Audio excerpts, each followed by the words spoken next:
पोरहत इताद panel lumps colony Jamshoro जे रवासिन पीअण जे साफ़ पाणी स्कूल ऐं मुलाज़िमनि जे बुनियादी मसइलनि जे हल लाइ हैदराबाद प्रेस क्लब साम्हूं एहतिजाजी मुज़ाहिरो कयो। इन मौक़े ते मुश्ताक भलाई, बाबर रऊफ़ कुरैशी, अहमद कमराणी, सलीम मसीह ऐं ॿियनि चयो त लियाकत मेडिकल यूनिवर्सिटी जामशोर जे मुलाज़िमनि जे रहाइशी कॉलोनी में के बि बुनियादी सहूलियतूं मुयसरु न आहिनि।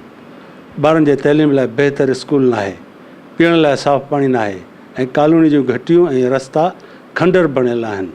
लम्स इंतिज़ामिया खे बार बार दरख़्वास्तूं ॾियण बावजूदि हिन वक़्त ताईं सवाइ दिलासनि जे को बि कमु न थियो आहे। हिन लाॻापियल इख़्तियारनि खां मुतालबो कयो आहे त मुलाज़िमनि जे लम्स कॉलोनी में ॿार जे तइलीम लाइ स्कूल, पीअण लाइ साफ़ पाणी, सेवरेज सिस्टम बहितर करणु ऐं संदनि बुनियादी मसइला हल कया वञनि।